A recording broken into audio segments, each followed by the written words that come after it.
Hi, this is Kevin Croak, head coach with UCD Rugby Club. In this series of interviews, in conjunction with club sponsor Crow, we talk to past and present players who share their memories of the club and how it has impacted their career both on and off the field. In this interview, we catch up with Alix Cunneen. She gives us her experience of taking up rugby for the first time when she came to UCD and how she's gotten involved in the rugby club both on and off pitch. Alix, thanks for taking the time to jump on here and have a chat. Maybe to kick us off, what you might do is give us a rundown through your career in rugby and your experiences in UCD. Yeah, so basically I never played rugby before I came to college and kind of always liked it. Joined in first year, just said I'd, try and make a few new friends outside my course and started threw myself in the deep end. And then the next year I took on the role of secretary, and then the year after I decided to become the president, and then I've been the president ever since. So brilliant. And you didn't play rugby at all before coming into UCD? No, I always watched it on TV and kind of wanted to play, but I suppose with the leaving cert and everything, I didn't really have time. So glad to get the opportunity when I did come to college. Did you play any other sports in school? And what was it that prompted you to pick up the oval ball when you got into college? I actually never did a team sport before coming to college. It was all, I did swimming and I did Irish dancing and then horse riding as well. So it's all individual. So I suppose it was a bit weird starting, but I like the aggressive side of it, and I thought it'd be a good way to keep fit, Alix, you joined the club having not been involved in rugby before, coming up from Cork, so you're out of home in a new environment. What benefits does being involved in the rugby club have for the girls who decide to take part? Well, I suppose like me, I'm from Cork, so I didn't really know that many people when I came to college, and there's so many people that come and they're from pretty much everywhere around the country, and it's gas because when they turn up to training on the first day, you spot a few people and they're really quiet, and then they start talking to other people, and then 2, 3, 4 weeks in, they're showing up to every training, they're on every night out, and then by the end of the year, they're a completely different person. Like someone who was so shy at the start is now like even a leader towards the end. So it's great to see in that way, and then it just kind of continues on from year to year then, and they get stronger, and then happens again and again. And what were those first couple of training sessions like, on the rugby side, on the social side? What was your initial takeaway from taking up a new sport?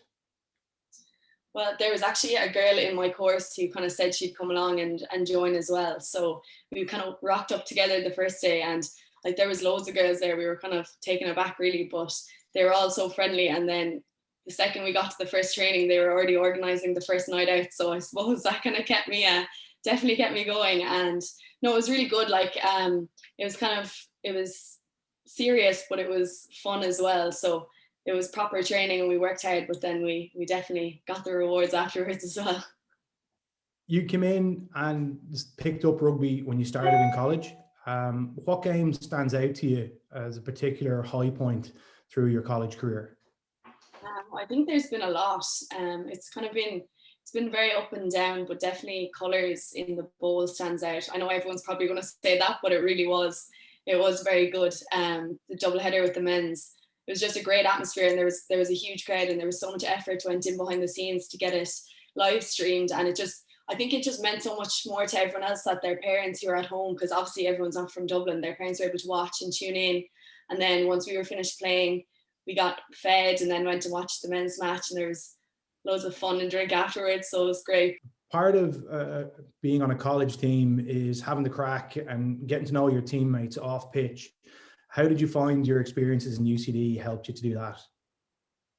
I think there was always a social aspect, and there's like a social committee, so they're always really up for organising nights out and everything. But I think the main thing, we go on tour every second year normally, and I was lucky enough to be on 2, so we went to Edinburgh, and just last year before the pandemic hit, we got back just in time from Madrid.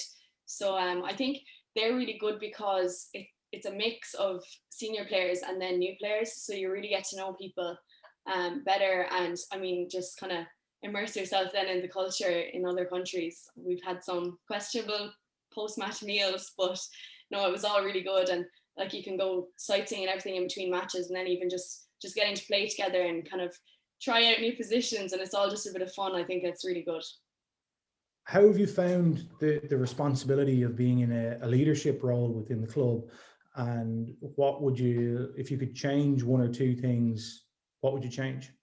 I actually loved it. I think I'm probably known to be a bit of a control freak as it is, but I tried to kind of, I suppose I tried to use it to help me to kind of develop how to work as a team and like with the other committee. And then I suppose as well, having the meetings with the executive committee and the men's committee kind of, it got me ready and I suppose used to those sort of settings, more intense meetings, kind of having to have things prepared, get over my nerves, made me more confident. So I think that was really good. And then also, I suppose, just kind of seeing the club grow and knowing that like you put hard work into it and got everything ready for the matches, and tried to add little touches, like for colours having kind of, you know, fruit and jellies for half time, like even those sort of small things which wouldn't have been done before. And I think everyone kind of really appreciated it, and then that spurred me on to keep going and keep doing it more. What couple of things that you learned from being involved in the club on and off pitch that you think you'll take onwards into your professional career? Well, I think definitely before I joined college, I was one of those people who hated talking to strangers and wouldn't want to answer a phone call if it came my way. So definitely having to, you know, branch out and talk to people in different clubs, different, even students in different clubs when you're organizing matches, and then coaches, people involved in the IRFU, everything just got me just so much more comfortable in those kind of positions. And I suppose that'll definitely stand to me in the future.